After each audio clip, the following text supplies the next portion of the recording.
नमस्कार, जय हिंद, वंदे मातरम। सभी का अभिनंदन और स्वागत एनडीसी निशुल्क क्लासेस में। तो एक बार फिर से आप सब लोगों के बीच सरप्राइजली मैं जो है उपस्थित हूं। और जो पेपर सॉल्यूशन चल रहा है वो बड़ा ही शानदार चल रहा है और आप लोगों का बड़ा अच्छा रिस्पांस भी आ रहा है। निश्चित रूप से ये पेपर आप लोगों की सफलता में जो है वो मील का पत्थर साबित होंगे। आज अजय सर की जगह जो है हिंदी और मैनेजमेंट के क्वेश्चन जो है वो मैं सॉल्व करवाऊंगा। तो उसके बाद हम आगे बढ़ते हैं। स्कूल व्याख्याता प्रतिभा खोज परीक्षा 2025 2.0 इस जून 1 जून को होने वाली है। आप सबको इसकी जानकारी है। टेलीग्राम, व्हाट्सएप, यूट्यूब हर जगह इसकी सूचना दी जा रही है। हालांकि कुछ जो लोग हैं वो ये नहीं चाहते कि ये पेपर हम करवाएं 6 शहरों में, लेकिन फिर भी पेपर तो होकर रहेगा। और हमारे सोशल आईडी पे जो है लगातार रिपोर्ट करके फेसबुक पे पोस्ट डिलीट करवाई जा रही है। तो इसका मतलब कुछ अच्छा होने जा रहा है, क्योंकि विरोध हमेशा अच्छे का ही होता है। तो आप सब लोगों से निवेदन है कि आप निश्चित रूप से पहले तो घबराएं नहीं कि यार हम हमारा सिलेक्शन हो पाएगा या नहीं हो पाएगा, हमारी तैयारी कैसी है। ठीक है यार, पढ़ लेते हैं, एक दिन खराब होगा, ये एक दिन खराब नहीं होगा। ये आपके लिए बहुत इंपॉर्टेंट डे है, क्योंकि इसमें आपका जो मूल्यांकन होगा उससे आपको पता लगेगा कि किस टॉपिक्स को हमें पढ़ने चाहिए। ये बहुत अच्छा पेपर होने वाला है। पीछे 350-400 बच्चों ने पेपर अटेंड किया था, पिछला जो 1.0 था। इस बार 2.0 6 शहरों में शानदार होना चाहिए, प्रतिस्पर्धा अच्छी होनी चाहिए और ये आपके लिए बहुत अच्छा साबित होगा। मैं इसकी क्या बात करूं, क्योंकि मैंने बड़े बड़े जो विद्वान लेक्चरर्स हैं उन लोगों का सहयोग भी लिया कि भाई मैं पेपर हमेशा बनाता हूं, मेरी स्ट्रेटेजी सबको पता है।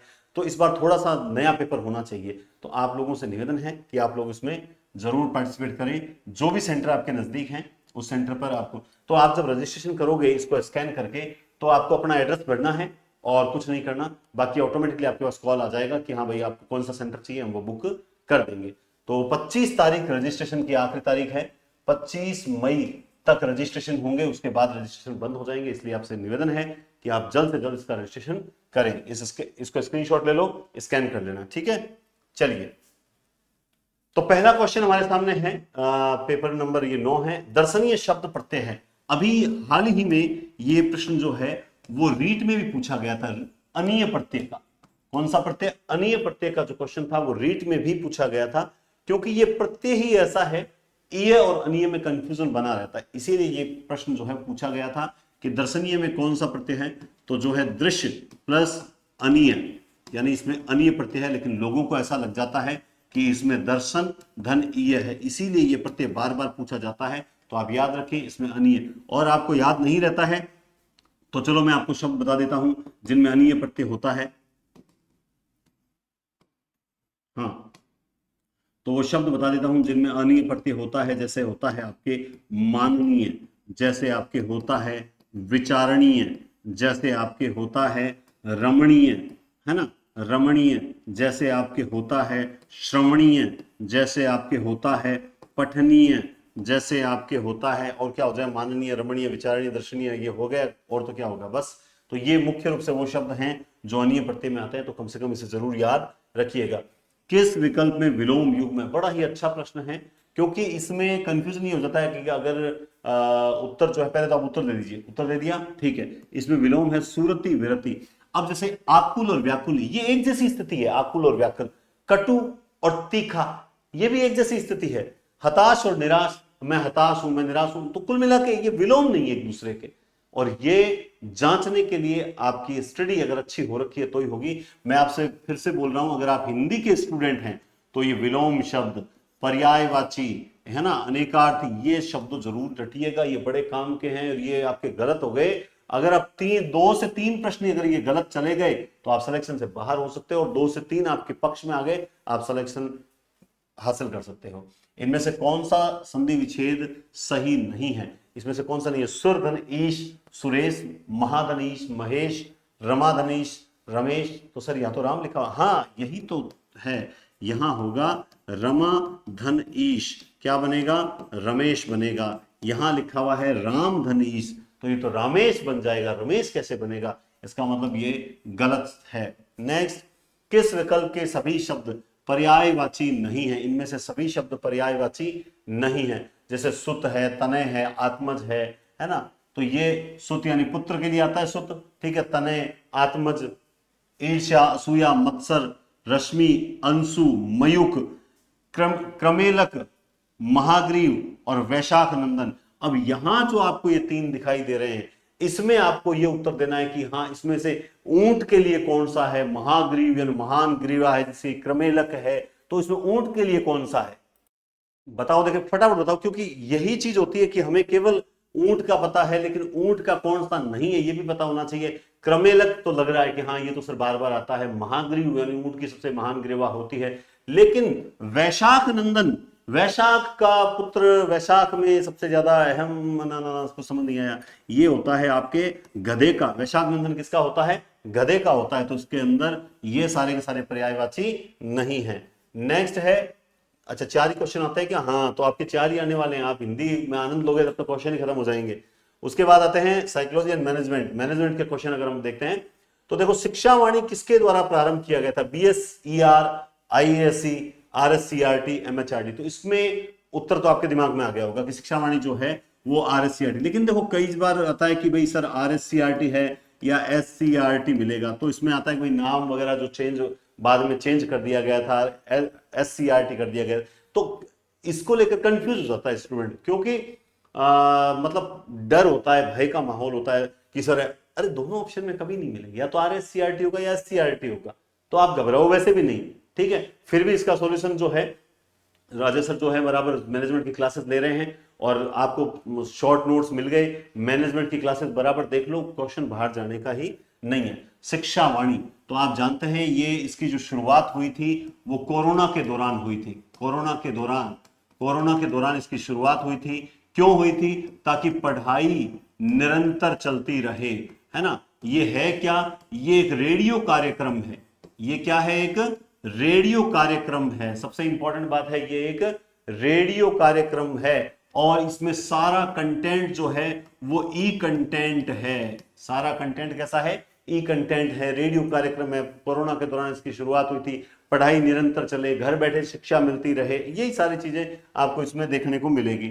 शिक्षा दर्शन, देखो वो वाणी है, वो वाणी है तो हमने लिख दिया रेडियो कार्यक्रम, यह दर्शन है, दर्शन है तो ये टीवी से संबंधित होगा, दर्शन है तो टीवी से संबंधित होगा। कि समय सारणी में कक्षा 9 से 12 का प्रसारण समय बताओ, तो कक्षा 9 से 12 का प्रसारण समय, इसका मतलब चलो हम 9 से 12 का बता देते हैं, तो 9 से 12 जो प्रसारण समय है वो आपके 12:30 से 2:30 तक का समय जो है वो 9 से 12 कक्षाओं को दिया गया है। इसको लेकर अगला क्वेश्चन भी है, शिक्षा दर्शन में प्रतिदिन कितने मिनट का प्रसारण किया जाएगा, तो ध्यान रखें शिक्षा दर्शन में सबसे पहले तो 1 से 8 तक का जो समय है वो समय दिया गया है इनको, 1 से 8 तक की बात कर रहा हूं, 3 बजे से 4:15 तक का समय दिया गया, यानी 1 से 8 तक इनके पास 75 मिनट हैं, 1 से 8 तक 75 मिनट, और वहीं 9 से 12 तक का जो समय दिया गया है अभी हम पढ़ के आए 12:30 से 2:30 तक का समय दिया गया है, यानी ये टोटल है 120 मिनट। तो कुल मिला के 75 प्लस 120 बराबर क्या हो जाएंगे 195, तो यानी कुल मिला के इसमें समय कितना दिया गया है 195 मिनट का। अब मैं एक तो रटवा दूं सीधा 195 मिनट का, लेकिन 195 मिनट कैसे है, 75 मिनट इसको है, 120 मिनट इसको है, तो टोटल 195 मिनट का समय शिक्षा दर्शन मैंने कहा जो टीवी पर आधारित है। नेक्स्ट, शिक्षा वाणी का प्रसार किसके माध्यम से होगा, अरे वाणी है, वाणी हमने अभी बोला रेडियो कार्यक्रम है, रेडियो है तो ये किसके माध्यम से होगा भाई, आकाशवाणी के माध्यम से होगा। इसी वाणी के आधार पर ही तो, इसी वाणी के आधार पर इसका नाम क्या रखा गया है, शिक्षा वाणी। क्या रखा गया है, शिक्षा वाणी। शिक्षा वाणी का प्रसारण किया जाता है, शिक्षा वाणी का प्रसारण किया जाता है कौन सी से कितने बजे तक किया जाता है, बताओ। देखिए इसमें 9 से 10, 10 से 10:55, 11 से 11:55, 12 से, तो यहां प्रातः है 11 बजे से 11:55 तक जो है शिक्षा वाणी रेडियो प्रसारण आकाशवाणी के माध्यम से किया जाता है। शिक्षा वाणी की शुरुआत कब हुई थी, बहुत अच्छा प्रश्न है, इंपॉर्टेंट प्रश्न है, क्योंकि ऐसे ही क्वेश्चन आते हैं कोई, तो यहां पे 2021, 2020, 20 बताओ। देखिए इसमें कब हुई थी, तो ये क्वेश्चन सर ये तो बड़ा कठिन क्वेश्चन, अरे कठिन नहीं, मई में हुई थी। अभी क्या चल रहा है, मई का महीना चल रहा है, तो इसका मतलब पहले तो आप आ जाओ मई में, और मई का तो एक ही ऑप्शन है सर, इसका मतलब 11 मई 2020, लेकिन ये तो गड़बड़ हो जाएगा। गड़बड़ क्यों हो जाएगा 11 मई 2020 को, तो सर वो तो क्या था, अरे वो तो हो सकता है पुनः शुरुआत हो सकती है 11 मई 2020, ये इसकी शुरुआत है, तो 11 ठीक है मई और 2020। याद रखिएगा, शिक्षा वाणी शिक्षा दर्शन कार्यक्रम कौन सी कक्षाओं के लिए है? हमने अभी पढ़ा कि 1 से 8 और 9 से 12, 1 से 8 तक के 75 मिनट है, 9 से 12 तक के 120 मिनट है। टोटल कितने मिलते हैं? 195 मिनट मिलते हैं। तो यहां 1 से 8 ही आएगा क्योंकि 9 से 12 इसमें ऑप्शन नहीं है। नेक्स्ट, शिक्षा दर्शन की समय सारणी में कक्षा 1 से 8 का समय क्या है? अभी जो हम पहले ही पढ़ के आ चुके हैं, क्या समय है? वो समय है 3 बजे से 4:15, क्योंकि ये समय तो किसका है? 9 से 12 तक की क्लास का है, और ये समय 1 से 8 तक की क्लास का है, 3 से 4:15। नेक्स्ट, शिक्षा दर्शन कार्यक्रम का पुनः प्रसारण, वेरी वेरी इंपॉर्टेंट क्वेश्चन है कि इस कार्यक्रम का पुनः प्रसारण कब शुरू हुआ था? तो वो होगा, वाणी पहले आई तो मई में, जून में जाओगे तो आपको दर्शन मिलेगा, और वो दर्शन कब मिलेगा? 1 जून 2021। बिल्कुल ये वही तारीख है, 1 जून, जिस तारीख को इस बार स्कूल व्याख्याता प्रतिभा खोज परीक्षा 2.0 होगी। यहां पे पुनः प्रसारण मतलब 2.0, 1.0 पहले होगा, 2.0 पुनः प्रसारण। तो दोबारा कब होगी पुनः स्कूल व्याख्याता प्रतिभा खोज परीक्षा कब हो रही है? तो वो हो रही है 1 जून। कब हो रही है? 1 जून 2021, लेकिन ये होगी 1 जून 2025। तो याद रखिएगा, पुनः प्रसारण शिक्षा दर्शन का पुनः प्रसारण 1 जून 2021। शिक्षा दर्शन कार्यक्रम के उद्देश्य क्या है? तो अभी दर्शन हो चाहे वाणी हो, ये कोरोना के दौरान जब बच्चों की पढ़ाई डिस्टर्ब हो रही थी, तो बच्चों की पढ़ाई निरंतर चलती रहे, घर बैठे उनको अध्ययनरत सामग्री मिलती रहे, है ना। और चाहे रेडियो के माध्यम से, चाहे मतलब नेट की अगर प्रॉब्लम है तो टीवी के माध्यम से मिले, लेकिन मिलती रहे। तो विद्यार्थियों तक सहज व सरल माध्यम से शिक्षण सामग्री पहुंचाना, बिल्कुल सत्य बात है। इसका ध्येय वाक्य, बच्चों देखो ज्ञान बढ़ाओ, पढ़ते जाओ पढ़ते जाओ, ये वाक्य है क्या? ध्येय वाक्य क्या है? बच्चों देखो ज्ञान बढ़ाओ, पढ़ते जाओ बढ़ते जाओ, ये है। कोविड-19 के दौरान बाधित हुई पढ़ाई के कारण विद्यार्थी को उसके स्तर तक लाना, बिल्कुल सत्य बात है। तो इसमें क्या हो जाएगा? उपयुक्त सभी, 45 में उपयुक्त सभी। शिक्षा वाणी, अब की बात देखो, शिक्षा वाणी कार्यक्रम का दैनिक प्रसारण कितने मिनट का होता है?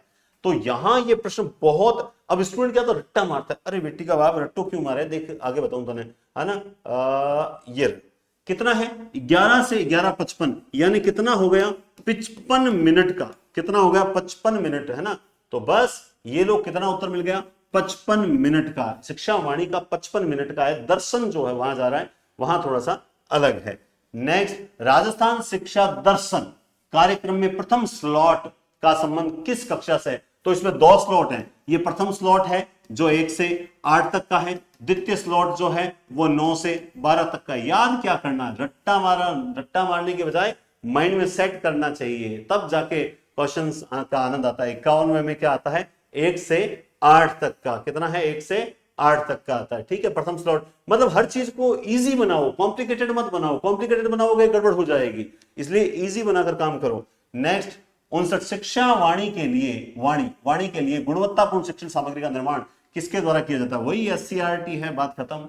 जो क्योंकि शिक्षा वाणी को लेकर पूरा देखा जाए ना, वो हेडेक एससीईआरटी के पास ही। नेक्स्ट, शिक्षा दर्शन क्या है? दर्शन दर्शन दर्शन टीवी, टीवी एक टीवी कार्यक्रम। रेडियो कार्यक्रम तो कौन सा है? वो है आपके शिक्षा वाणी है। वो कौन सा है? शिक्षा वाणी है, लेकिन ये दर्शन है। नेक्स्ट क्वेश्चन, शिक्षा वाणी कार्यक्रम के अंतर्गत हवा महल कार्यक्रम का प्रसारण किया जाता है, कब किया जाता है? हवा महल से कार्यक्रम किया जाता है शिक्षा वाणी के कार्यक्रम के अंतर्गत, वो किया जाता है। ध्यान रखना, प्रत्येक शनिवार। कई बार लोग पूछते हैं, ऐसा कोई क्वेश्चन आता है क्या? एक बार आ गया था कि वो एसएमसी एचडीएमसी वाला मीटिंग पड़ा ना, अमावस को होती है, ऐसा कोई क्वेश्चन थोड़ी आता है। एग्जाम के अंदर आ गया था कि वो पूर्णिमा को होती है, अमावस्या को होती है। तो प्रत्येक शनिवार होती है, तो प्रत्येक शनिवार याद करना पड़ेगा। पीछे वो जब वो दूध पिलाते थे, वो शायद वो कुछ था, वो बुधवार मंगलवार वाला, उस टाइप के क्वेश्चन आ गए। ऐसे क्वेश्चन आ जाते हैं, ठीक है।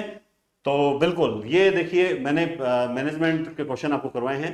तो हिंदी से हटकर मैं कई बार मतलब स्टेपनी की तरह काम करता हूं, जिससे आपको उम्मीद करता हूं ये क्वेश्चन समझ भी आएंगे और आपको मेरे समझाने का तरीका भी अच्छा लगा होगा, और आपको लगा होगा कि हाँ, हिंदी के अलावा मैनेजमेंट भी मैं अगर चाहूं तो पढ़ा सकता हूं।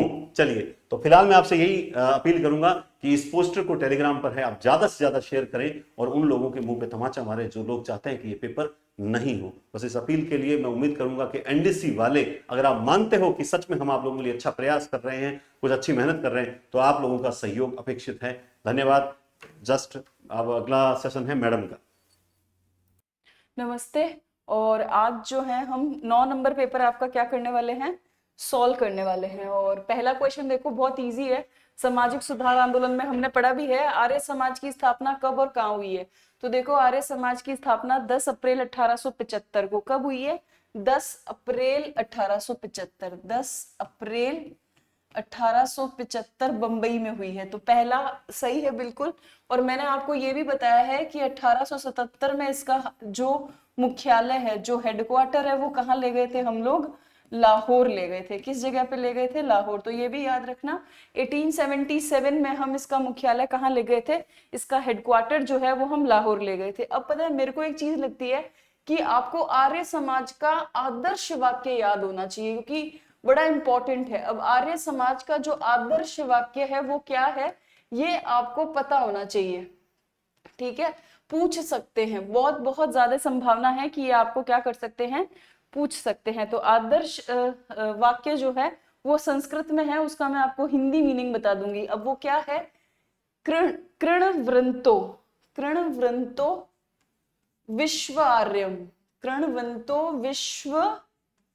विश्वमार्यम।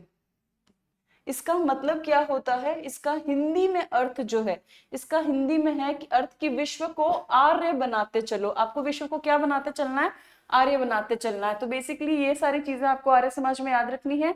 10 अप्रैल 1875 को बंबई में इसकी स्थापना होती है और 1877 में इसका हेडक्वार्टर लाहौर ले जाया जाता है।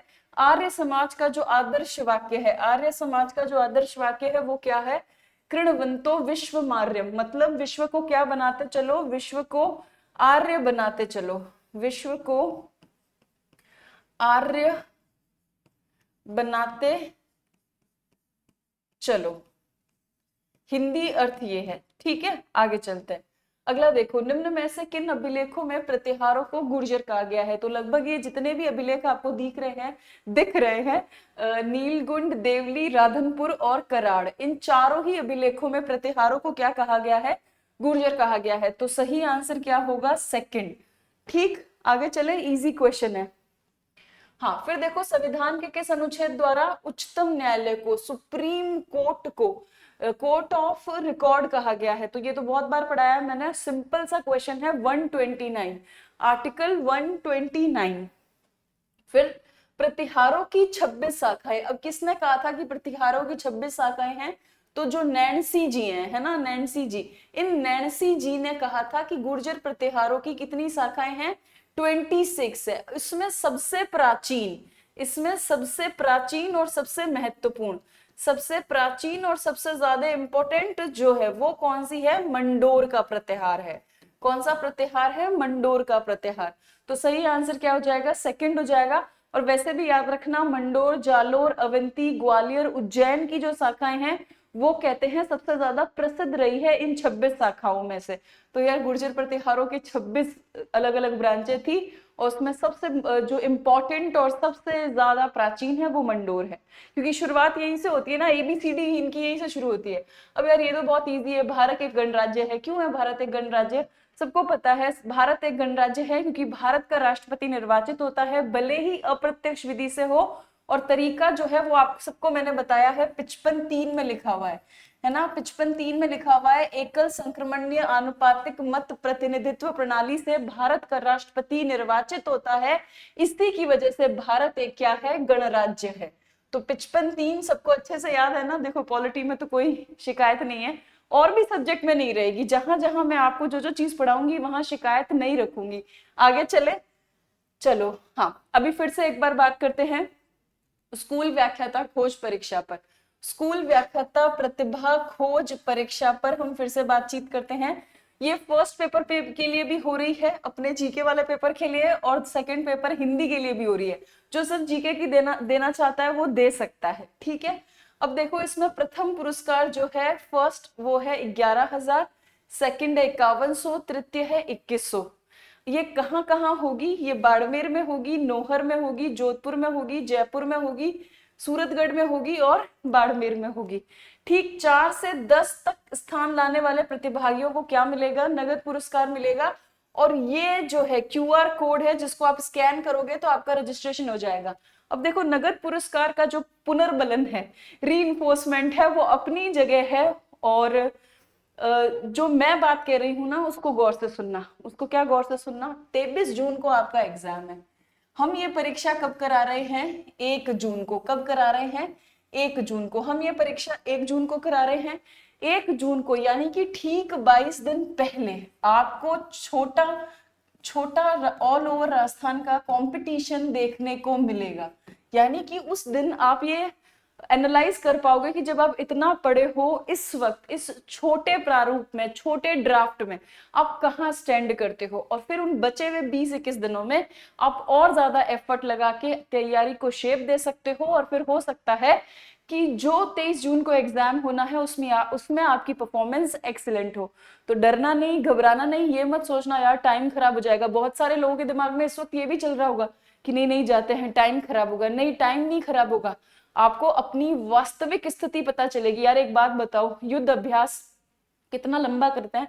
भारतीय सेना अगर रोज युद्ध अभ्यास ना करे तो क्या जो ऑपरेशन सिंदूर में उन्होंने गजब का परफॉर्मेंस किया है वो नहीं हो पाता ना।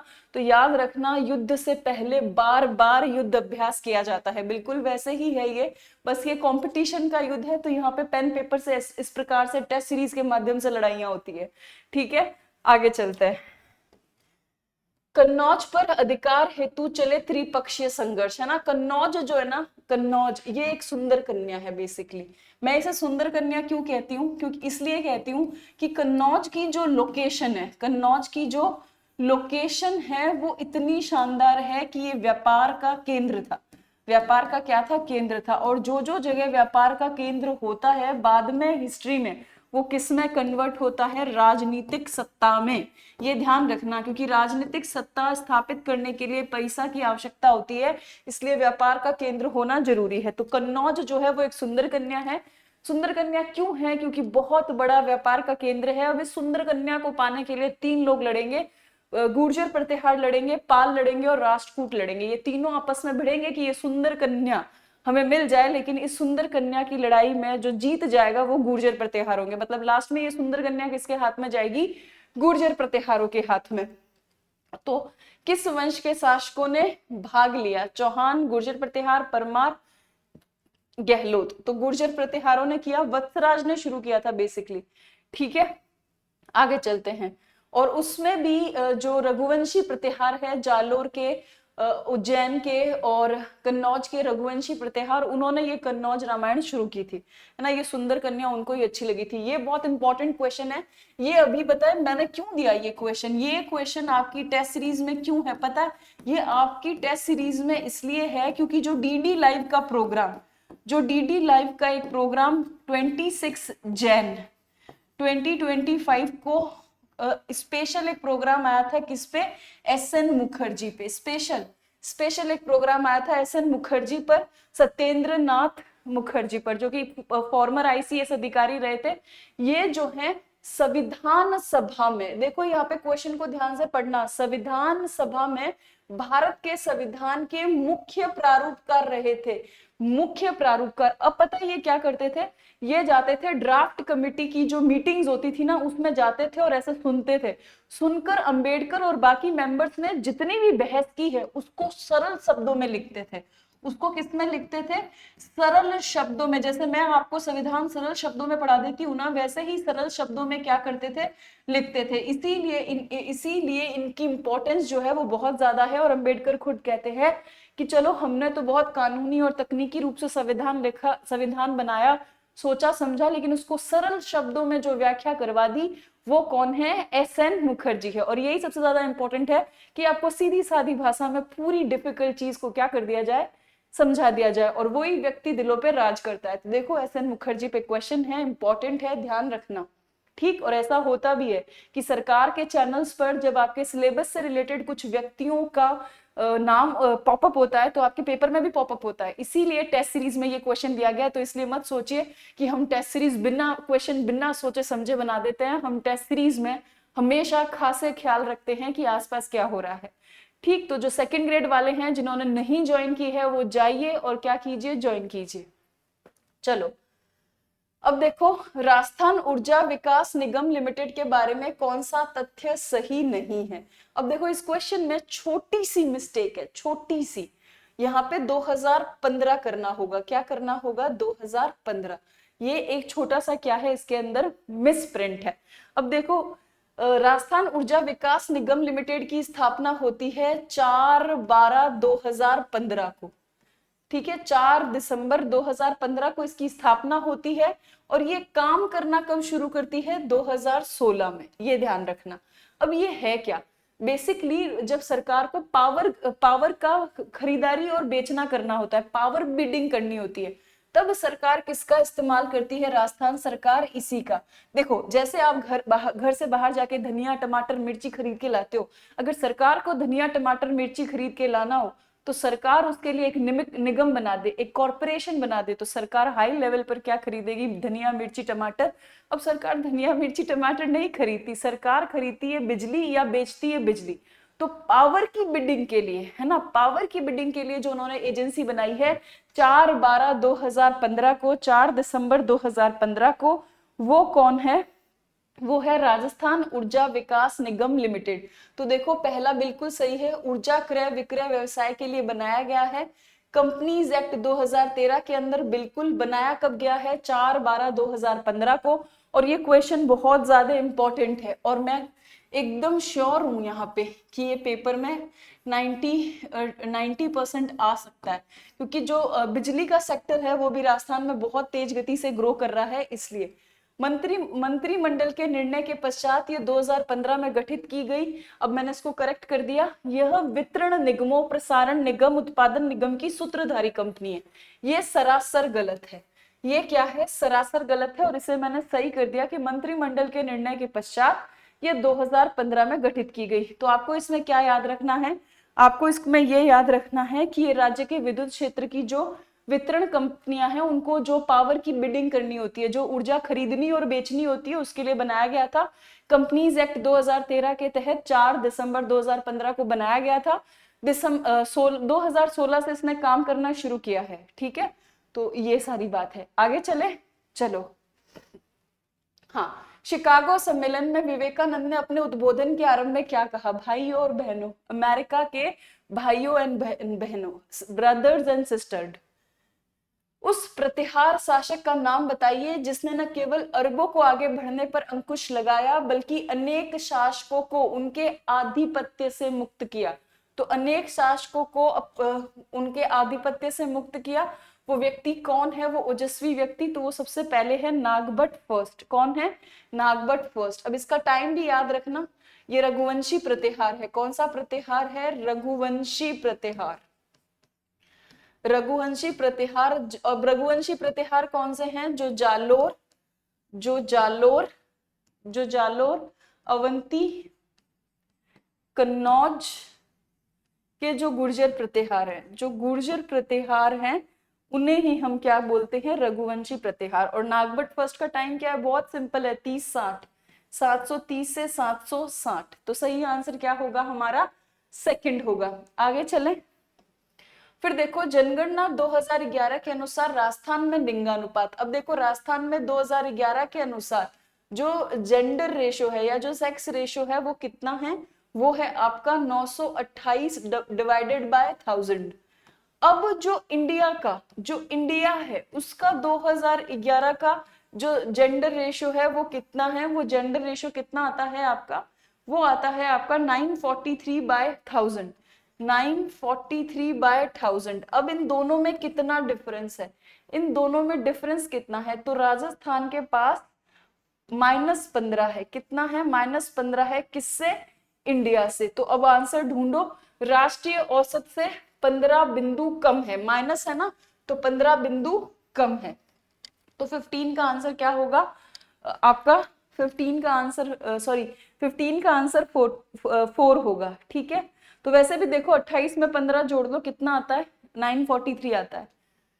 खानवा के युद्ध में राणा सांगा के पक्ष में भाग लेने वाले, अब खानवा का युद्ध कब होता है, सबको पता है खानवा का युद्ध कब होगा, 17 मार्च 1527 को, है ना। अब खानवा के 1527 को, 1 मिनट, 1527 को होगा। अब खानवा के युद्ध में राणा सांगा के पक्ष में भाग लेने वाले योद्धाओं के संदर्भ में कौन सा युग्म सही सुमेलित नहीं है? पृथ्वीराज आमेर सही है, बिल्कुल ठीक है। कुंवर मालदेव जोधपुर झाला अज्जा काठियावाड़। बीकानेर से लूणकरण नहीं थे। बीकानेर से कौन थे? राव जैतसी के पुत्र कल्याणमल। राव जैतसी के पुत्र कल्याणमल ये थे शामिल, ठीक है। तो ये गलत है, फोर्थ।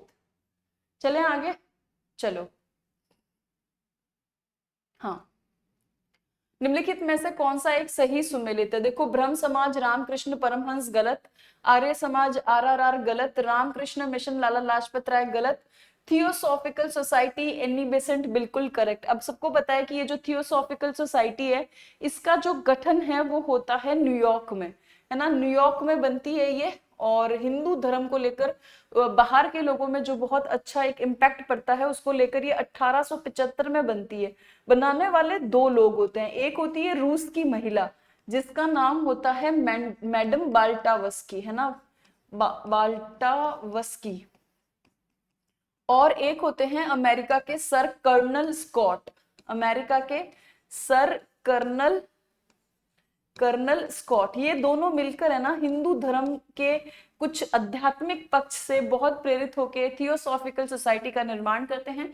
1882 में 1882 में इसका हेडक्वार्टर शिफ्ट हो जाता है कहाँ पे? अड्यार, मद्रास। और उस समय इसका चेयरमैन बनती है एनी बेसेंट, है ना। इसके अलावा जॉर्ज अरुंडेल जो है वो भी इससे क्या हुए हैं? जुड़े हुए हैं। ये भी आपको क्या रखना है? ध्यान रखना है। थियोसॉफी जो है इसकी पत्रिका थी, पत्रिका नाम था थियोसॉफी। और जो थियोसॉफिकल सोसाइटी थी ना उसका आदर्श वाक्य ये था, उसका आदर्श वाक्य बहुत प्यारा जो गीता में लिखा हुआ है वही इसका आदर्श वाक्य था कि सत्य से बड़ा कोई धर्म नहीं है, सत्य से बड़ा कोई धर्म नहीं है। ये बात इन्होंने बताई थी कि सत्य से बड़ा कोई धर्म है ही नहीं। और आपको जान के बहुत खुशी होगी कि सीधा जो इनका मुख्यालय है 1882 में वो अड्यार शिफ्ट नहीं हुआ था, पहले ये लाए थे 1879 में मुंबई लाए। 1817 में इसका हेडक्वार्टर पहले न्यूयॉर्क से कहाँ लाए? मुंबई लाए। फिर मुंबई से देन ये कहाँ शिफ्ट हुए हैं? अड्यार शिफ्ट हुए हैं। आज तक क्वेश्चन नहीं आया है, अब आ सकता है, ठीक। चलो, राजा राममोहन राय के बारे में कौन सा एक कथन गलत है? 1804 में उन्होंने तोहफत उल मुहावदीन अ गिफ्ट टू मोनोथीस प्रकाशित की, करेक्ट। वेदांत कॉलेज की स्थापना की, बिल्कुल करेक्ट। प्रिसेप्ट ऑफ जीसस में उन्होंने यीशु में देवीय होने के सिद्धांत को खारिज कर दिया, बिल्कुल। उन्होंने ईसाई धर्म की भी तार्किकता के आधार पर व्याख्या की थी। उनका अखबार संवाद कौमुदी बंगाल का पहला अखबार था, ये स्टेटमेंट गलत है। बंगाल का पहला अखबार था बंगाल गजट। कौन सा था? बंगाल गजट था। ये 1780 के अंदर जेम्स ऑगस्टक हिक्की, मैं उन्हें सिर्फ हिक्की बुलाती हूँ क्योंकि मेरे से इतना बड़ा नाम याद नहीं होता, जो हिक्की थे उन्होंने निकाला था। संवाद कौमुदी इनकी पहली बांग्ला पत्रिका थी। 1821 में वो क्या होती है? प्रकाशित होती है। तो फोर्थ स्टेटमेंट जो है वो यहाँ पे क्या है? रॉन्ग। फिर देखो, lectures from Colombo to Almora निम्नलिखित में से किस एक अनुभवों पर आधारित है? तो lectures from Colombo to Almora सबको पता है, स्वामी विवेकानंद, है ना, सामाजिक पुनर्जागरण में हमने पढ़ा भी है। अब चौहान वंश के शासकों का कालक्रम, सबसे पहले कौन होंगे? अजयराज।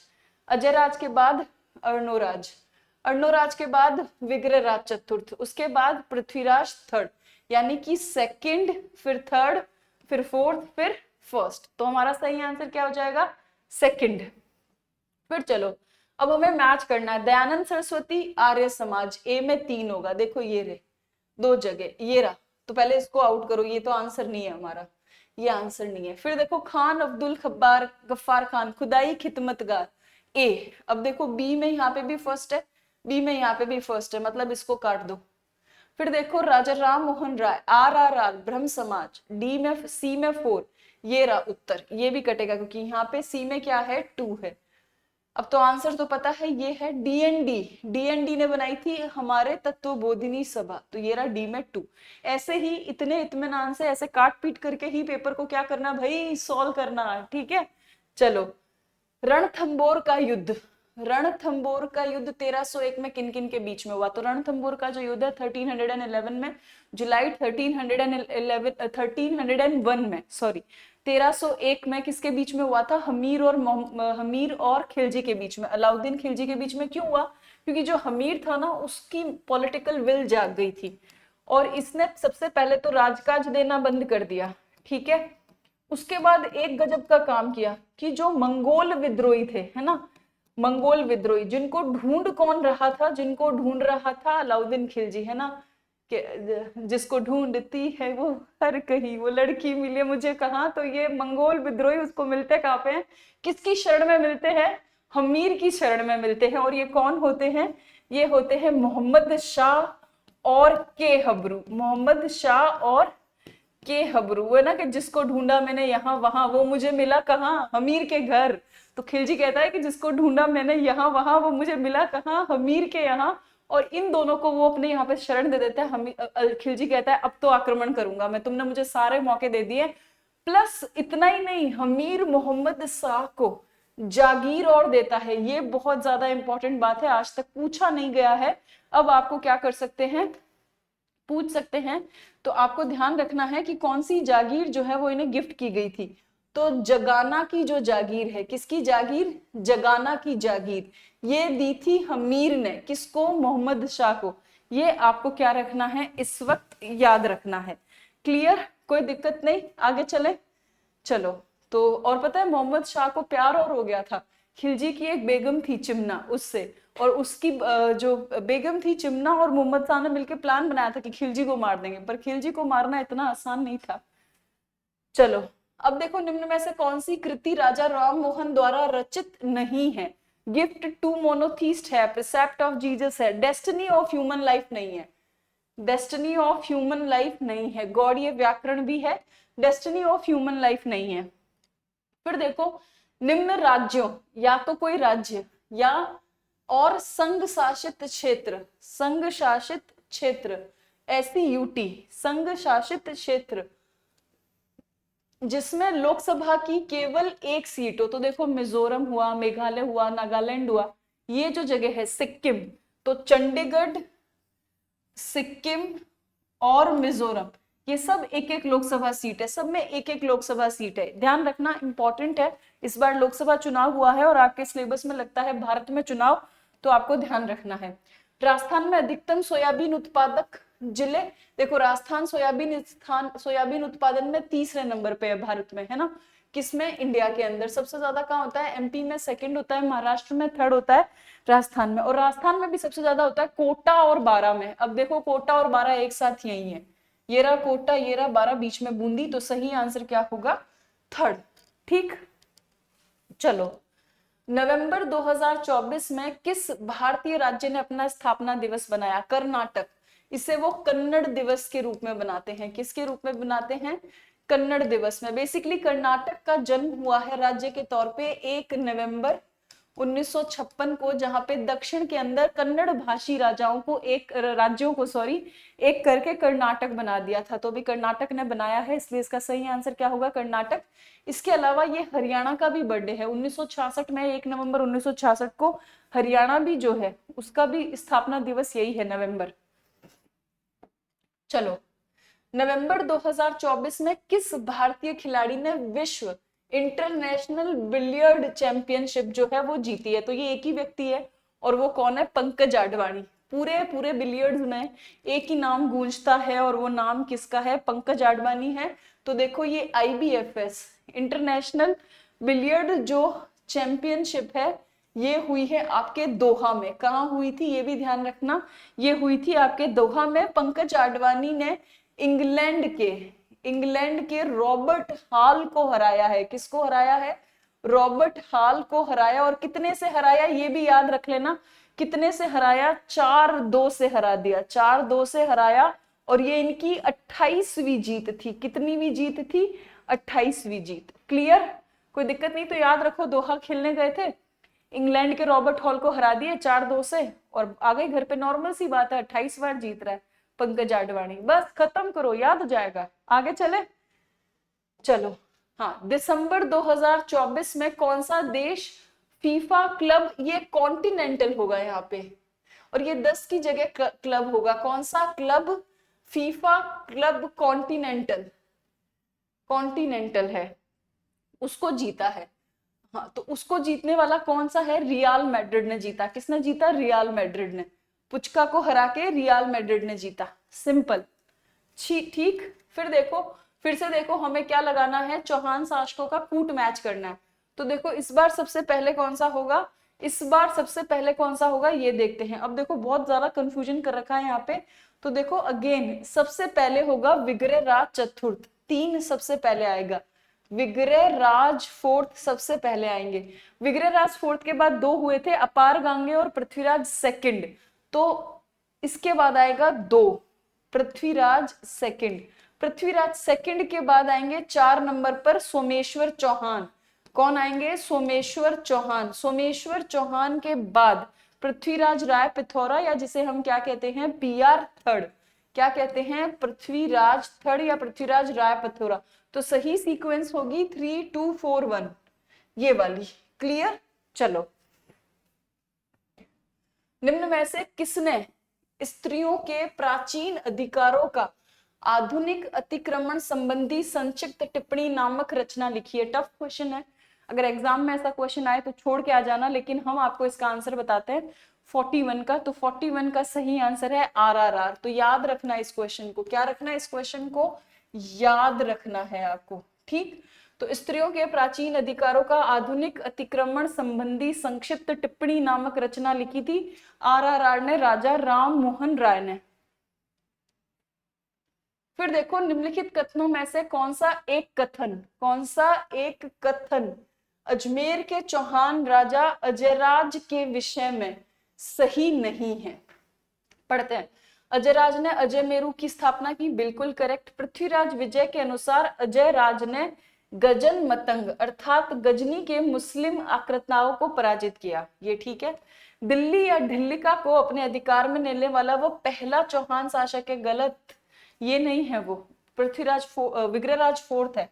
कुछ सिक्कों पर उसकी रानी सोमला देवी, बिल्कुल उसकी रानी सोमलेखा या सोमलवती भी नाम मिलता है, उसका नाम उल्लेखित है। चांदी के सिक्के चलाए थे, ये भी स्टेटमेंट क्या है? बिल्कुल करेक्ट है। आगे चले। फिर देखो कोपेन जलवायु वर्गीकरण, ये तो बहुत इजी है ना क्वेश्चन। कोपेन जलवायु वर्गीकरण के अनुसार राजस्थान के कौन से जिले AW प्रकार की जलवायु में सम्मिलित है? तो AW प्रकार की जलवायु कहाँ मिलती है राजस्थान में? बांसवाड़ा, डूंगरपुर, झालावाड़ और प्रतापगढ़। ठीक, चलो ये लो डायग्राम।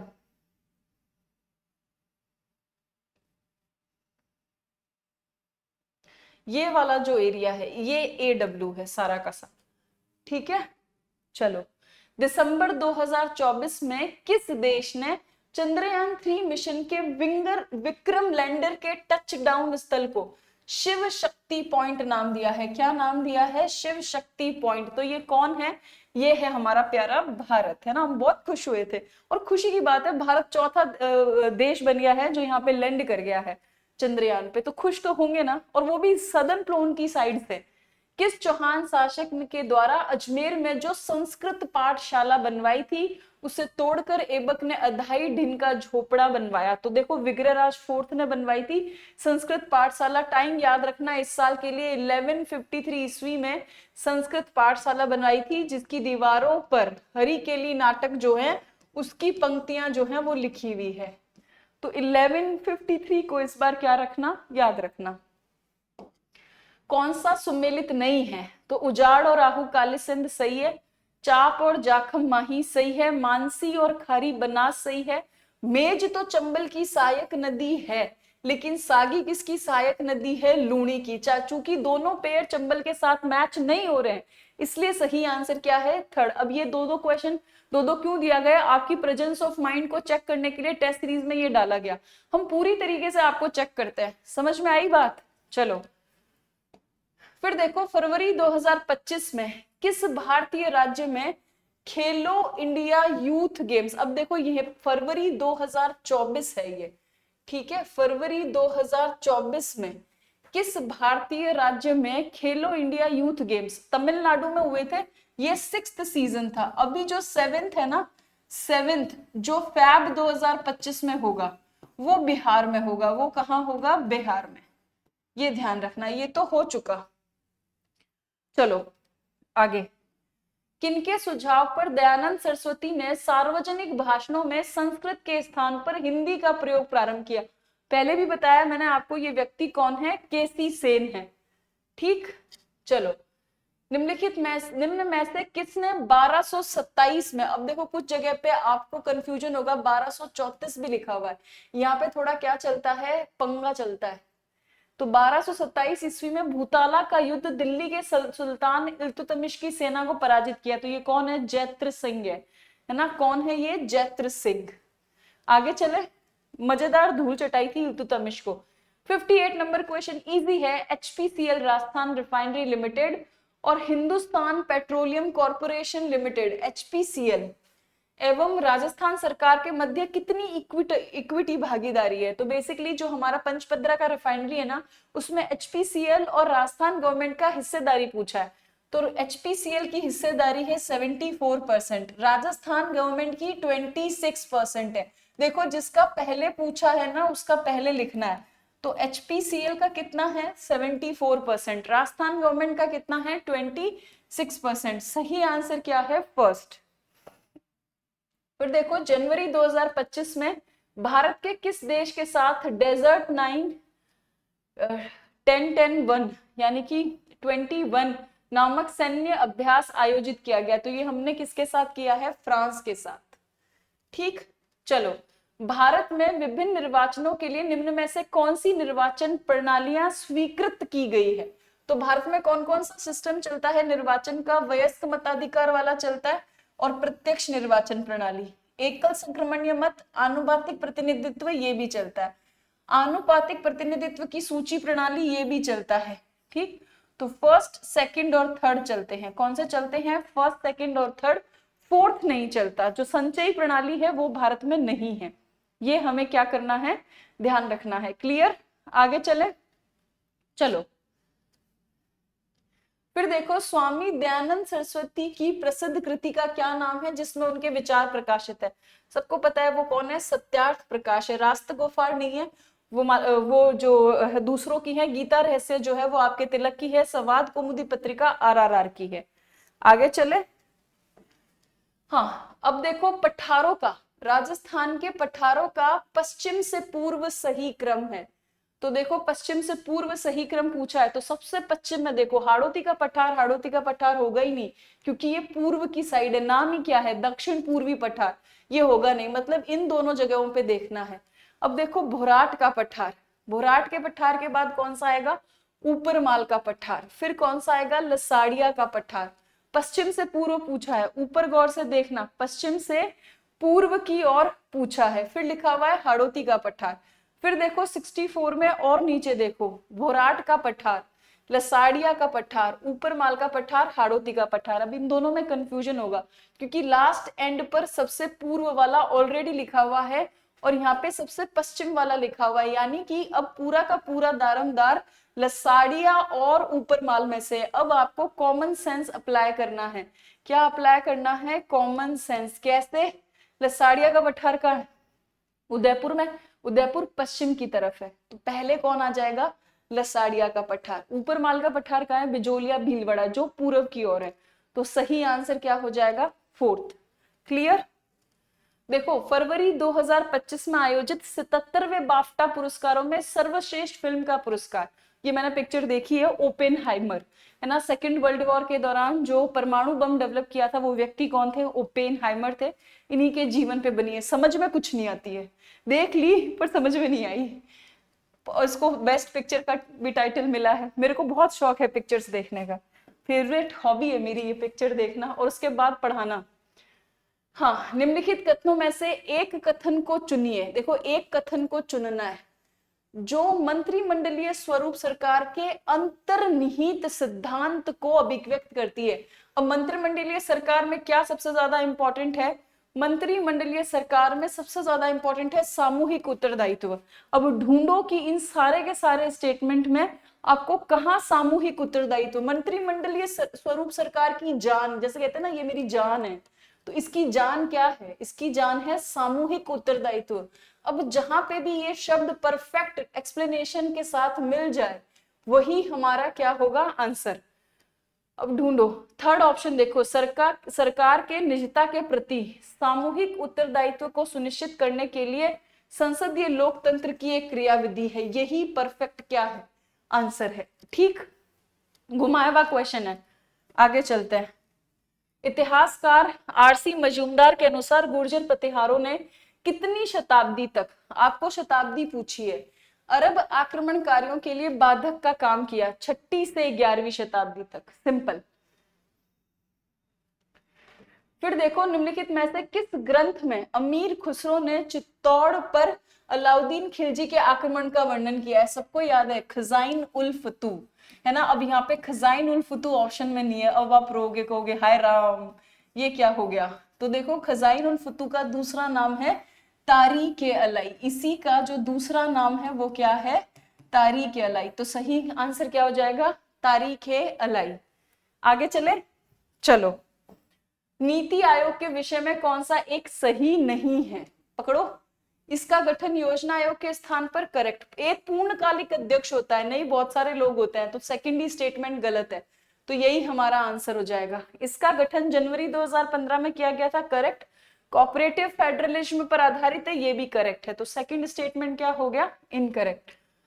अप्रैल 2025, देखो अगेन यहाँ पे गड़बड़ है। यहाँ पे बेसिकली यहाँ पे होना चाहिए था कि 2023 जो है, अप्रैल 2023 में किस भारतीय शहर को यूनेस्को क्रिएटिव सिटीज नेटवर्क में शामिल किया है? तो लास्ट 2023 में 2 सिटी शामिल हुई है। एक है ग्वालियर, एमपी का ग्वालियर, जिसे संगीत श्रेणी में किसमें शामिल किया गया है? यूनेस्को में संगीत श्रेणी के अंदर, ठीक। और दूसरी कौन सी है? कोझिकोड। दूसरी कौन सी है? कोझिकोड। जयपुर, वाराणसी, श्रीनगर भी शामिल है, लेकिन ये पहले के हैं। इसे शामिल किया गया है केरल के कोझिकोड को साहित्य श्रेणी में। अप्रैल 2025 में इन्होंने अपना एक डे बनाया था, उस वजह से यहाँ पे टाइपिंग मिस्टेक हो गई, पर आंसर ग्वालियर है। आंसर क्या है? ग्वालियर एंड कोझिकोड। संगीत श्रेणी में इसको सिटी ऑफ सॉन्ग भी बोला गया है यूनेस्को के द्वारा। कोझिकोड इसको दिया गया है साहित्य श्रेणी में, ठीक है। फिर जनवरी 2025 में किस भारतीय राज्य ने एक परिवार एक नौकरी शुरू किया है? तो कौन है वो? सिक्किम। तो चलो आज मैंने पानी नहीं पिया, तो 2 मिनट के ब्रेक के बाद क्या सॉल्व करेंगे? इंग्लिश। नमस्ते, और अब इंग्लिश के क्वेश्चन करते हैं। पानी वानी पी के हम तैयार है। अब देखो पहला क्वेश्चन देखो, complete the sentence with the correct preposition. अब आपको करेक्ट प्रीपोजिशन भरना है। अब देखो जब है ना किसी को प्रीपोजिशन में कोई रूल्स याद नहीं हो ना, तो वो एक चीज करना, वो है ना इन चारों को यहाँ पे रख के देखना, जो सबसे ज्यादा सूटेबल हो ना उसको करेक्ट कर देना, या हिंदी करके देख लेना तो आसान हो जाता है। अब देखो with acting, Aamir Khan is also interested in social work, ऐसा नहीं हो सकता, गलत लग रहा है ना। इन एक्टिंग भी नहीं हो सकता, ऑन एक्टिंग भी नहीं हो सकता। अब देखो बिसाइड्स एक्टिंग, बिसाइड्स का मतलब होता है के अलावा, एक्टिंग के अलावा आमिर खान को सोशल वर्क भी पसंद है। अब विद एक्टिंग करते ना तो एक्टिंग के साथ हो जाता, वो सही नहीं जम रहा था, तो बिसाइड्स। सही आंसर क्या होगा? बिसाइड्स। फिर देखो choose the correct option to fill the blank in the sentence given below. अब देखो जब भी ऐसा सेंटेंस दे, अब देखो पहले पकड़ो बाई यानी और सम बॉयज, यानी कि ये ना पैसिव वॉइस है। फिर यहाँ देखो वाउंडेड मैन, ठीक है। अब वाउंडेड सेकंड फॉर्म है, कौन सी फॉर्म दिख रही है आपको? सेकंड, यानी कि यहाँ जो भी होगा वो वॉज वर होगा। क्या होगा? Was were. तो the wounded man was being helped, तो सही आंसर क्या होगा? The wounded man was being helped, correct.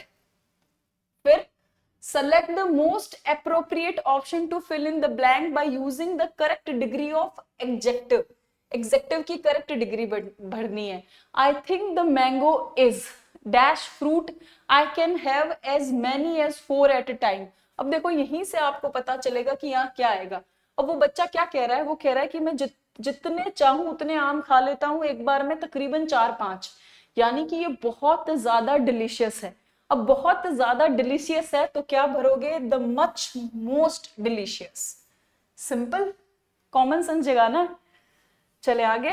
ओह, तो हो गया। अब आएंगे दीपक सर, और दीपक सर ने आपको साइंस, मैथ्स, रीजनिंग अच्छी पढ़ाई है, और विश्वास रखना वो जो पढ़ा रहे हैं उनसे क्वेश्चन जरूर आएगा। ठीक है, विश्वास का खेल है, सारा कुछ पढ़ाई। तो अब दीपक सर क्लास लेंगे आपकी, मेरी तरफ से आपको बाय है।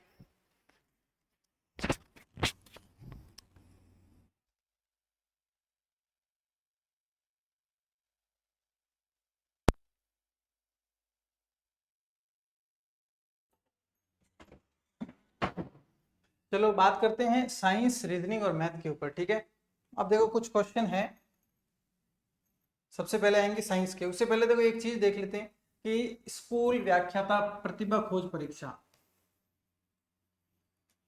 ठीक है, ये अपने एक पेपर होने वाला है। इसके अंदर फर्स्ट पेपर होगा जो अपना जीके का रहता है, मतलब कि जो कॉमन पेपर होता है। एक सेकंड होगा, वो होगा अपना हिंदी का। ठीक है, अब इसके अंदर आपको क्या करना पड़ेगा, इसके लिए आपको हिंदी पॉइंट एप्लीकेशन इंस्टॉल करना पड़ेगा, और उसके ऊपर आपने को क्या करना है, रजिस्ट्रेशन करना है। रजिस्ट्रेशन करने के बारे में सर ने एक वीडियो बना रखा है कि किस तरीके से रजिस्ट्रेशन करना है। ठीक है, अब देखो पुरस्कार कितने हैं इसमें। इसके अंदर देखो 11,000, 5100 और 2100, ये इसके अंदर जो है वो प्राइज मनी रखी गई है। 4 से 10 स्थान वालों को भी क्या दिए जाएंगे, नगद पुरस्कार दिए जाएंगे। ठीक है, और कहाँ कहाँ पर आयोजित होने वाला, बीकानेर, सूरतगढ़, बाड़मेर, नौहर, जोधपुर और जयपुर। अब देखो ध्यान रखने वाली और नई चीज कि जब आपको इसके 99 रुपीज पे करने होंगे, ठीक है, उसके लिए आप ये QR कोड जो है वो यूज ले सकते हैं। यहाँ तो आप डायरेक्ट ऐप पर जाकर कर सकते हैं, जिससे क्या हो जाएगा, अपने डायरेक्ट पेटीएम या फोन पे के ऊपर आपको ट्रांसफर कर दिया जाएगा। अगर वैसे नहीं आता तो देखो एक ये तरीका कर सकते हो कि जिससे अभी क्लास चल रही है। ठीक है, ठीक है, अब इसका स्क्रीनशॉट ले लो और इतना कट कर लो। ठीक है, फिर उसके बाद में गैलरी में सेव हो जाएगा। सेव होने के बाद में जब पे करना होता है तो वहां पर अपने इमेज को, इस इमेज को वहां पर स्कैन कर सकते हैं। तो ये भी तरीका जो है आप यूज ले सकते हैं। ठीक है, चलो अब आते हैं क्वेश्चंस के ऊपर। ठीक है, अब देखो यहां पर क्या है, किसी गेंद की पृथ्वी तल से v वेग से ऊपर फेंकते हैं तो उसमें केवल स्थितिज ऊर्जा होती है। जब वह, मतलब स्थितिज ऊर्जा, v वेग से ऊपर फेंकते हैं तो उसमें केवल स्थितिज ऊर्जा होती है जब वह अधिकतम ऊंचाई पर पहुंचती है, वापस पृथ्वी तल पर पहुंचती है। ऊपर की ओर जाते समय पृथ्वी तल और अधिकतम ऊंचाई के मध्य होती है, नीचे गिरते समय अधिकतम ऊंचाई एवं पृथ्वी तल के मध्य होती है। मतलब आपने को क्या बताना है कि वो पोजीशन जहां पर केवल स्थितिज ऊर्जा हो, मतलब कि कोई भी गतिज ऊर्जा नहीं हो। देखो स्थितिज ऊर्जा, एक तो केवल स्थितिज ऊर्जा चाहिए, तो एक तो जमीन के ऊपर फेंकने से पहले केवल स्थितिज ऊर्जा होगी, गतिज ऊर्जा होगी नहीं। उसके बाद में ये फिर बॉल फेंकी जाएगी, फेंकेंगे तो स्थितिज ऊर्जा कम होनी स्टार्ट हो जाएगी, गतिज ऊर्जा बढ़ेगी। फिर एक टाइम ऐसा आ जाएगा कि ये यहाँ पर जाकर रुक गई, तो रुकते ही क्या हो जाता है, रुकते ही वहां पर गतिज ऊर्जा खत्म हो जाती है और स्थितिज ऊर्जा मैक्सिमम हो जाती है। तो मैक्सिमम कहां पर होगी, मैक्सिमम हाइट जब पहुंच जाएगी तो वहां पर स्थितिज ऊर्जा हो जाएगी मैक्सिमम। तो देखो अधिकतम ऊंचाई पर पहुंचती है, अधिकतम ऊंचाई पर पहुंचती है। ठीक है, ये इसका जो है वो करेक्ट ऑप्शन हो जाएगा। अब देखो 5 न्यूटन का बल किसी वस्तु को 2 मीटर से बल की दिशा में स्थानांतरित करता है तो बल द्वारा किया गया कार्य जूल में बताना। तो सबसे पहली बात, कार्य का मात्रक आपको यहां पर पता चला होगा, कार्य का मात्रक क्या होता है, जूल होता है। ठीक है, जूल होता है। उसके अलावा अब यहां पर अपने को कार्य निकालना है। कार्य का सूत्र देखो क्या होता है, कार्य बराबर, देखो इंग्लिश में याद करना चाहो तो F S, F का मतलब होता है बल, डॉट मतलब गुणा, विस्थापन, विस्थापन। ठीक है, ये इसका फॉर्मूला होता है। देखो बल कितना है 5 न्यूटन का, ये 5 न्यूटन, विस्थापन है 2 मीटर का, ये देखो 5 दूनी 10, इससे इजी क्या हो सकता है। अब देखो कार्य जूल में तो 10 जूल, और याद भी रखना है कि कार्य का मात्रा क्या होता है, जूल होता है। ठीक है, थर्ड ऑप्शन जो है यहाँ पर बिल्कुल करेक्ट हो जाएगा। देखो कौन सा कथन सही है, कार्य सदिश व अदिश राशि की। देखो यहां पर कार्य जो होता है वो होता है अदिश राशि, और ऊर्जा भी अदिश राशि। कैसे याद रखेंगे, देखो कार्य का मात्रक भी जूल है और ऊर्जा का मात्रक भी अपना जूल होता है, दोनों समान यूनिट वाले हैं, दोनों के समान मात्रक है। तो जब मात्रक समान है तो वो दोनों ही अदिश होंगे, याद रखना है, दोनों ही क्या हो जाएंगे, अदिश हो जाएंगे, ठीक है। तो देखो कार्य अदिश व ऊर्जा सदिश नहीं, कार्य व ऊर्जा दोनों सदिश नहीं है, कार्य व ऊर्जा दोनों अदिश राशि, ये बिल्कुल सही ऑप्शन है। तो थर्ड ऑप्शन जो है ये अपना बिल्कुल करेक्ट ऑप्शन यहां पर हो जाएगा। देखो से कम है संचयी बारंबारता तथा से अधिक है संचयी बारंबारता वक्र जहां प्रतिच्छेद करते हैं वह बिंदु वो बिंदु कहलाते हैं। देखो माध्य, बहुलक, माध्यिका या मानक विचलन। अब देखो इसमें है ना ज्यादा दिमाग लगाने की जरूरत नहीं, अपने सीएफ कहां पढ़ते हैं, देखो मानक संचयी बारंबारता किसको कहते हैं, संचयी बारंबारता, याद करो कहां पर पढ़ा था, संचयी बारंबारता ये कहां पर पढ़ा था, ये हमने माध्यिका के अंदर पढ़ा था, माध्यिका, ठीक है, माध्यिका के अंदर पढ़ा था, तो आंसर हो जाएगा अपना माध्यिका, क्योंकि संचयी बारंबारता कहां पर आता है, वो आती है माध्यिका के अंदर। तो वक्र जहां पर प्रतिच्छेद करते हैं, काटते हैं, उसको क्या कहते हैं, माध्यिका कहेंगे। भाई टॉपिक ही माध्यिका है तो फिर इनके बारे में अपने क्यों बात करेंगे, ठीक है। तो थर्ड ऑप्शन जो है वो करेक्ट हो जाएगा। अब देखो ये थोड़ा सा याद करने वाला प्रश्न है, ठीक है, कुछ चीजें होती है वो अपने को गणित के अंदर भी याद रखनी पड़ती है। देखो एक घर में पानी के अलग अलग उपयोग को प्रदर्शित करने के लिए आंकड़े निम्न में से कौन सा आरेख, मतलब अलग अलग आंकड़ों को, जैसे आपने देखा होगा, देखो पाई चार्ट होता है, ठीक है, इस तरीके से 60 डिग्री ये आ जाता है, जैसे पीने का पानी, और 60 डिग्री मान लीजिए यहाँ पर कपड़े धोने का पानी। तो ये अलग अलग प्रदर्शित किसमें किया जाता है, ये किया जाता है अपने पाई चार्ट में, किसमें, इसको बोला जाता है पाई चार्ट, ठीक है। ये चीजें याद रखनी है कि भाई अलग अलग जो उपयोग होता है उसको दर्शाने के लिए, जैसे कई बार बोला जाता है, जैसे किसी बुक को बनाने का खर्चा मान लो 15,000 रुपए है, ठीक है, 15,000, तो उसके अंदर आता है कि 10% रॉयल्टी खर्च हो गया और 60% पेपर खर्च हो गया। तो अलग अलग खर्च को जब दर्शाया जाता है तब अपने क्या करते हैं, अपने पाई चार्ट को उपयोग में लेते हैं। अब देखो अब ये रीजनिंग के क्वेश्चन है, सबसे इजी टॉपिक, सबसे इंपॉर्टेंट टॉपिक जो पेपर में पूछा जाता है, ठीक है। देखो इसके अंदर क्या है, बी जो है 25, सन को इसने 33 लिखा है, पेन दिए गए विकल्पों के किसके बराबर है, मतलब बताना है। तो सबसे पहले अपने को लॉजिक समझना जरूरी है कि बी को 25 कैसे लिख दिया, बी तो 2 नंबर पे आता है, ठीक है। देखो बी 2 नंबर पे आता है लेकिन पीछे से 25 नंबर पे आता है, बी 2 नंबर पे आता है लेकिन पीछे से 25 नंबर पे आता है। इसका मतलब अगर ए होता तो क्या लिखते, 26 लिखते, अगर सी होता तो क्या लिखते, 24 लिखते, ठीक है। मतलब क्या हुआ कि पीछे से और आगे से जो नंबर होता है दोनों का योग कितना, 27 होता है। देखो यहाँ पर 2 और 25 ये कितना, 27, यहाँ पर 1 नंबर पे आता है 27, 24 ये 3 नंबर पे तो 27, मतलब कि आगे से कितने नंबर पे आता है ये निकालने के लिए 27 में से घटा दो, या पीछे से कितने नंबर पर आता है उसके लिए 27 में से वो संख्या घटा दो, ठीक है। अब देखो इसके अंदर आगे,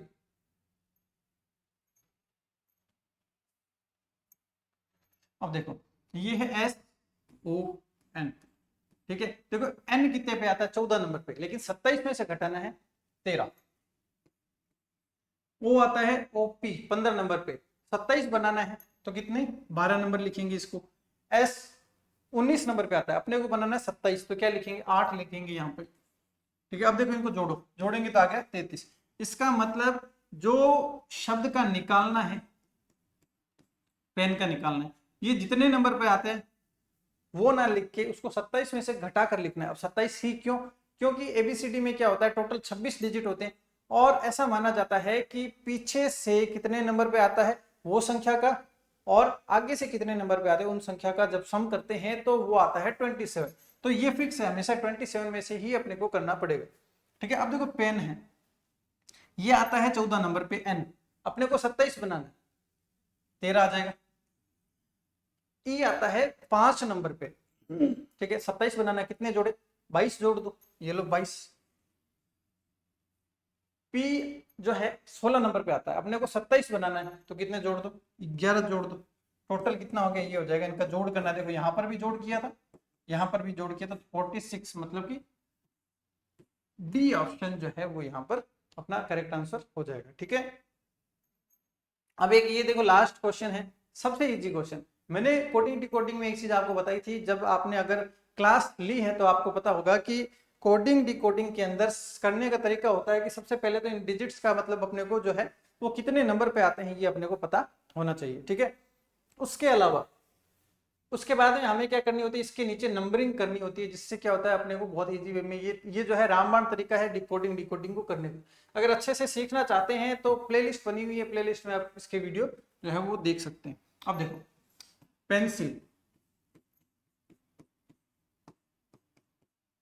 पेंसिल को क्या लिखा है 59, तो सबसे पहले इनके देखो डिजिट लिखो कितने नंबर पे है, OP 16, E 5, ये 14 नंबर पे, 3 नंबर पे, 9 नंबर पे और ये 12 नंबर पे। ठीक है, 12 12 24, 24 और 14 38, 38 और 5 43, 43 और ये टोटल में आ गया 59। इसका मतलब अपने को जो आंसर पूछा गया है उसका डिजिट के नंबर लिख के केवल जोड़ना है और कुछ नहीं करना। देखो यहाँ पर ERASER, ठीक है, ये 18 नंबर पे, 5 नंबर पे, 19 नंबर पे, 1 नंबर पे, 18 नंबर पे और 5 नंबर पे। देखो 18 और 1 19 19 38 38 और 10 48 48 और 18 66। ठीक है, तो फर्स्ट ऑप्शन जो है ये अपना बिल्कुल करेक्ट हो जाएगा। तरीका एक ही है, फिक्स तरीका अपना। ठीक है, कोडिंग डिकोडिंग के नंबर याद होने चाहिए, अल्फाबेट्स के नंबर याद होने चाहिए। ठीक है, अब ये था अपना लास्ट क्वेश्चन और आज की क्लास, आज का पेपर डिस्कशन यहीं पर खत्म होता है। बहुत अच्छा लगा होगा आपको और काफी सारे डाउट्स जो है आपके क्लियर हुए होंगे। ठीक है, अब मिलते हैं नेक्स्ट क्लास के अंदर नेक्स्ट अपने टेस्ट पेपर की सॉल्यूशन में। Thank you.